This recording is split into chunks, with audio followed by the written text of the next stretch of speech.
யானையின் பலம் தும்பிக்கையில். ஹனுமான் வானரத்தன் பலம் தன்னுடைய வாலில் இல்லையா சொல்லி வச்சிருக்காங்களே, இதெல்லாம் பொய்யா? விருச்சிக ராசிக்காரருடைய பலம் மன வலிமையில். முதல்ல மனசுல ஒரு வலிமை இருக்கணும், மனம் வலுவிழந்துடக்கூடாது. இத ஃபர்ஸ்ட் தெரிஞ்சுக்கங்க விருச்சிக ராசிக்காரர்கள். நீங்க மனம் வலுவிழந்துட்டீங்கன்னா சுனாமியே உங்க மனசுக்குள்ள பூந்துரும், நம்ப முடியாது. அப்புறம் காலத்தை நீங்க நம்ப முடியாது, கவுத்து விட்டுட்டு போயிடும். ஏண்டா இந்த தப்ப பண்ணணும்னு நம்ம ஒவ்வொரு நாளும் நினைக்கிற மாதிரி ஆண்டவன் பண்ணிட்டு போயிடுவான். மனசுல உங்க வலிமையை என்னைக்கும் விட்டுறாதீங்க. அதாவது என்னைக்குமே விருச்சிக ராசிக்காரர்கள் சின்னதுக்கு ஆசைப்பட்டுறாதீங்க, பெருசா ஆசைப்படுங்க. எடுத்த உடனே பார்த்தது பிடிச்சிரும், பிடிச்சத உடனே விட்டுருங்க வேண்டாம்.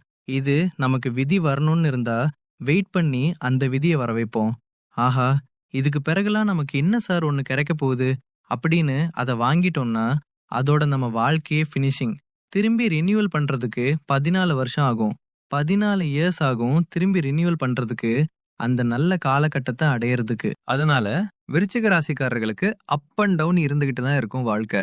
அதுல ரொம்ப எப்படின்னா எவ்ரி 14 இயர்ஸ் ஒரு மாற்றம் ஏற்படும். என் சகோதரர்களே, உங்களுக்கு உங்க வீட்டுல ஏதாவது துஷ்ட சக்திகள் இருக்குன்னு தெரிஞ்சதுன்னா முதல்ல துஷ்டமான ஒரு ஸ்மெல் வந்துடும். ஏதோ ஒரு கெட்ட ஸ்மெல் உங்க வீட்டை காட்டி கொடுத்தோம். உண்மையிலேயே எங்கேயாவது ஒரு கெட்ட ஸ்மெல் வருது இல்ல, பைப்ல ஒரு ப்ராப்ளம், தண்ணி ஒழுவிட்டு இருக்கு, இல்ல உங்க வீட்டுல நீங்க வச்சிருக்கிற பொருள் உடஞ்சிருச்சு அப்படின்னா ஏதோ ஒரு துஷ்ட விஷயம் இருக்குன்னு அர்த்தம். பயப்படாதீங்க, ஃபர்ஸ்ட் அதுக்கு தான் மன வலிமை இருக்குன்னு முதல்ல சொன்னேன். இப்ப நீங்க செய்ய வேண்டியது முதல்ல என்னன்னா, எவ்ரி டியூஸ்டே செவ்வாய்க்கிழமை அண்ட் எவ்ரி சாட்டர்டே சனிக்கிழமை, இந்த 2 நாளை நீங்க எடுத்துக்கணும். செவ்வாய்க்கிழமை அன்னைக்கு சாம்பிராணி புகை சாயரைச்ச நேரம் வீட்டுல விளக்கேத்திட்டு செவ்வாய்க்கிழமை கண்டிப்பா சாம்பிராணி போடுங்க. நல்ல சாம்பிராணி வாபிராணி வாங்கி நெருப்பு உண்டாக்கி உங்க வீடுகள்ல சாம்பிராணி போடுங்க. இந்த கப்பு சாம்பிராணி எல்லாம் வாங்கி போட்டு மூச்சரைச்சிக்காதீங்க. கறி சொல்லுவாங்க, கரித்ததுண்டு, அதாவது அடுப்பு கறின்னு சொல்லுவாங்க. இப்பெல்லாம் அடுப்பு பத்த வைக்கிறது கிடையாது, இப்பெல்லாம் விக்குது. நம்ம நாட்டு மருந்து கடையிலேயே அதை வாங்கிட்டு வந்து ஒரு சூடத்தை பச்சை கற்பூரத்தை கொளுத்தி அந்த கறியை பச்சை கற்பூரத்தை கொளுத்தி அப்படியே விசிறியால விசிறிக்கிட்டே இருந்தோம்னா அது கறி சூடு பிடிச்சுக்கும். அப்புறமா அந்த சாம்பிராணி, பாரத சாம்பிராணி எல்லாம் சப்ராணி எல்லாம் சொல்லுவாங்க, சாம்பிராணிய போட்டு குங்குளியம் சொல்லுவாங்க, போட்டு வீடு முழுக்க வீரோல இருந்து வீட்டு வாசல்ல இருந்து எல்லா இடத்துக்கும் போடு. கண்டிப்பா செய்யுங்க. அதே மாதிரி ஒவ்வொரு சனிக்கிழமையும் இது செய்யணும். செவ்வாய்க்கிழமை செய்யணும், சனிக்கிழமை செய்யணும். 8 வாரம் செய்யணும். 8 வாரம் 9வது வாரம் 8 வாரம் இதை தொடர்ந்து செஞ்சுட்டு 9வது வாரம் 9th வீக்கு உங்க வீட்டுல ஹனுமானுக்கு பூஜை பண்ணணும். ஹனுமான் உங்க வீட்டுக்கு ஹனுமானுடைய மந்திரங்களை பாராயணம் பண்ணுங்க. ஆஞ்சநேயருடைய பாராயணம் மந்திரத்தை பாராயணம் பண்ணுங்க. 9வது வாரம் ஒரு ஹனுமார் கோவிலுக்கு போய் அங்க அவருக்கு அபிஷேகம் செய்து வடமாலை சாத்துங்க. உங்க வீட்டுல எந்த கெட்டது இருந்தாலும் அது விலகிடும். இது முதல் விஷயம். இதான் 8 வாரம் சாம்பிராணி போக தான் அது சாயாரத்தை போடணும். எது எப்போ? ஒவ்வொரு செவ்வாய்க்கிழமை, ஒவ்வொரு சனிக்கிழமை. இந்த 8 வாரம் முடிஞ்சு 9வது வாரம் செவ்வாய்க்கிழமை முடிஞ்சது, சனிக்கிழமை முடிஞ்சதுன்னா அடுத்த வாரம் செவ்வாய்க்கிழமை அன்னைக்கு ஹனுமான் கோவிலுக்கு போயிட்டு அங்க அர்ச்சனை பண்ணி உங்க வீட்டுல சுவாமி கும்பிட்டு அர்ச்சனை பண்ணி ஹனுமானுக்கு வடமாலை சாத்தணும். சனிக்கிழமையிலையும் வடமாலை சாத்தணும். 2 தடவை இதை செய்யணும். செய்யும் பொழுது உங்க வீட்டுல இருக்கிற எல்லா கெட்ட விஷயங்களும் விலகும் உங்களுக்கு. அது மாதிரி வானரங்கள் குரங்கு எங்கெல்லாம் இருக்கோ அதுக்கு நீங்க அந்த நாள்ல செவ்வாய்க்கிழமை சனிக்கிழமையில குரங்குக்கு கண்டிப்பா உதவி பண்ணுங்க. ஏதாவது வாழைப்பழம் கொடுக்கறது, ஏதாவது ஒன்று செய்யுங்க.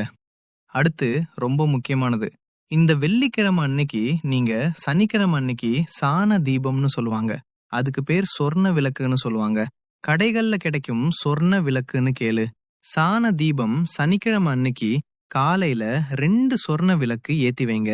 உங்க வீட்டுல சொர்ண விளக்கு 2 விளக்கு ஏத்தி வைங்க. அதுல என்ன பண்ணும், சாண தீபம் சாணியில செஞ்சிருப்பாங்க, மாட்டு சாணத்துல. அதுல என்ன பண்ணிரும், அந்த விளக்குல நெய் ஊத்தி பசுந்திரி போட்டு சனிக்கிழமைக்கு விளக்கு ஏத்துங்க. எல்லா துஷ்ட தெய்வமும் விலகும், நிச்சயமா நல்லது நடக்கும். இந்த சாண தீபம் எரிஞ்சு முடியுது பாத்தீங்களா, அத கரைச்சு விட்டணும். மறுநாள் ஞாயிற்றுக்கிழமை அன்னைக்கு இதை மட்டும் பண்ணுங்க. விருச்சிக ராசிக்காரர்களுக்கு கெட்டது விலகும், உங்க வீட்ல நிம்மதி பெருகும். சிவசி சின்னம், அதாவது கொஞ்சோண்டு விபூதிய டெய்லி இட்டுங்க.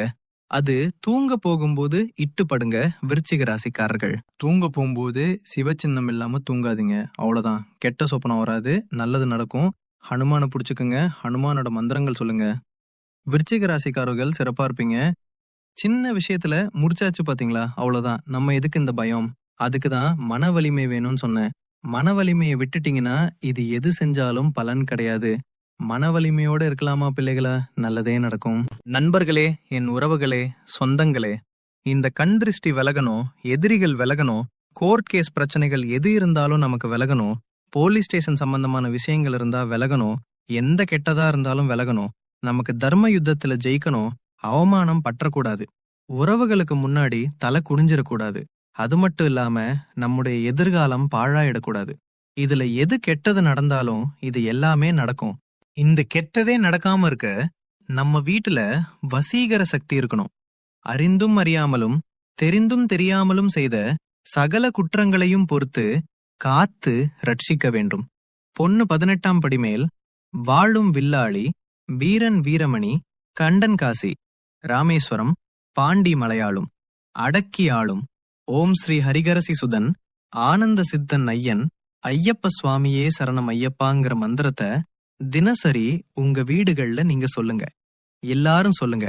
கண்டிப்பா நம்மளுடைய பாவங்கள் முதல்ல விலகும். நம்ம தெரியாம செஞ்ச பாவம், தெரிஞ்சு செஞ்ச பாவம், அறிஞ்சு செஞ்ச பாவம், அறியாம செஞ்ச பாவம், அது முதல்ல விலகும். மனசு முதல்ல சுத்தமாகும். மனசு சுத்தமான நம்ம அந்த வீட்டுக்குள்ள இருந்தோம்னா அந்த வீடு சுத்தமா இருக்கும். கண்ணாடியை தொடச்சிட்டு நம்ம முகத்தை பாருங்க, பரிச்சுன்னு தெரியும். அவ்வளவுதான். முதல்ல நம்மள சுத்தம் பண்ணிட்டோம்னா நம்ம வீடு சுத்தமாயிடும். இன்னைக்கு தெரிஞ்சுக்கங்க. நான் சொல்ற இந்த 3 விஷயத்த தயவு செய்து எல்லாரும் செஞ்சு பாருங்க. உங்க வீட்ல கெட்ட சக்தி விலகிடும், எந்த கெட்டதும் உள்ளுக்குள்ள அண்டாது. முதல் விஷயம், உங்க வீட்ல டெய்லி ஒரு தீபம் ஏத்துங்க. வீட்டை இருள விடாதுங்க. ஏதாவது ஒரு விளக்கு எரிஞ்சிட்டு இருக்கட்டும். வீட்ல வாசனை இருந்துகிட்டே இருக்கட்டும். வாசனை பொருட்கள் ஒரு பக்தி சென்டலா அடிச்சுக்கிறோம். எல்லா இடத்துலயும் ஒரு வாசனை இருக்கணும் வீட்டுக்குள்ள.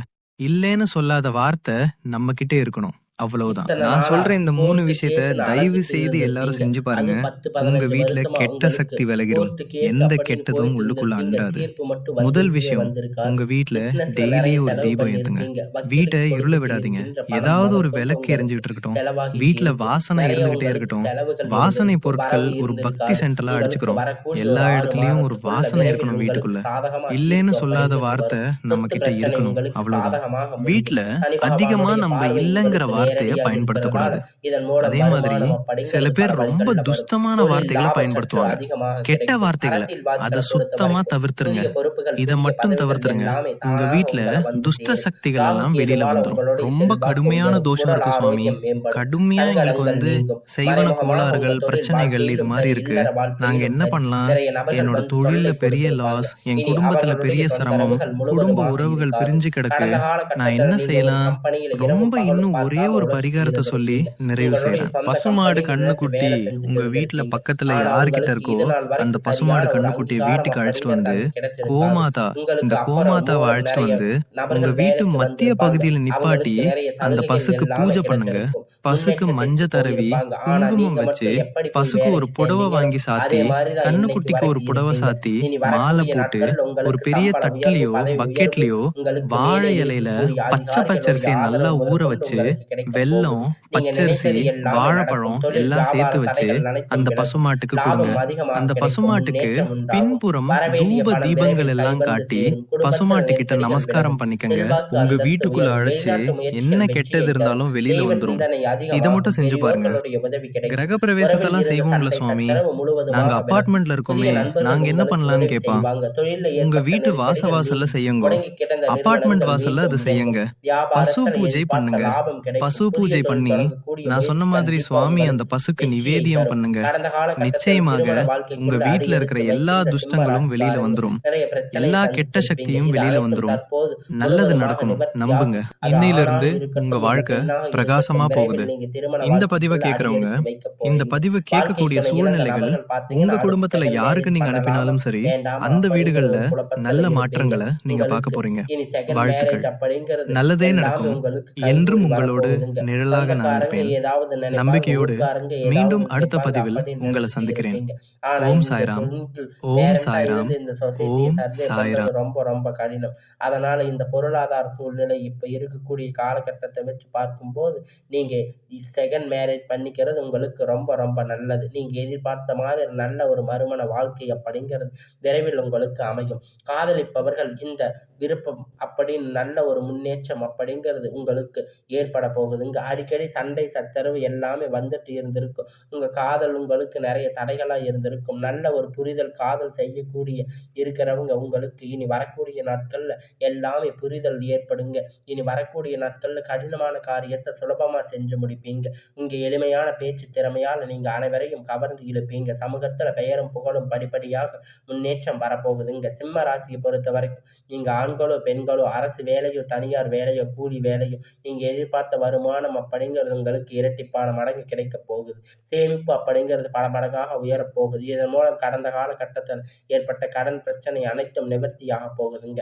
இந்த 2026 முடியறதுக்குள்ள ஒரு பைசா கடன் இல்லாம அனைத்து விதமான கடன்களையும் கட்டி முடிக்க போறீங்க. உங்களுடைய வளர்ச்சி அப்படிங்கிறது உங்களுக்கு குடும்ப உறவுக்குள்ளேயே நிறைய பிரச்சனைகள் சிக்கல் சந்திச்சிருக்கக்கூடிய வாய்ப்பு அதிகமாக உள்ளது. முடிஞ்ச அளவுக்கு குடும்ப உறவுகள் மத்தியில் ஏதாவது ஒரு பிரச்சனை வரக்கூடியது என்ற சூழ்நிலையில் நிலையும் பட்சத்தில் உடனடியாக அவரை விட்டு கொஞ்சம் விலகி இருப்பது நல்லதுங்க. உங்களுக்கு ரொம்ப ரொம்ப அது நல்லது. இல்லாத பட்சத்தில் நிறைய குழப்பங்கள் பிரச்சனைகள் இது எல்லாமே சமாளிக்கக்கூடிய நிலைமைக்கு மன உளைச்சலுக்கு நீங்க தள்ளக்கூடிய வாய்ப்புகள் அதிகமாக உள்ளது. அதனால் நீங்க இனி வரக்கூடிய நாட்கள்ல கொஞ்சம் பார்த்து இருப்பது ரொம்பவும் நல்லது. இனி உங்களுக்கு எல்லாமே நல்லதாகவே அமையுங்க. இந்த 2026 உங்க வாழ்க்கையில ஒரு உச்சத்தை அசுர வளர்ச்சியை நீங்க ஏற்படுத்த போறீங்க. அதனால உங்களுக்கு இனி வரக்கூடிய நாட்கள் எல்லாமே நல்ல ஒரு முன்னேற்ற காலமாக அமையும்.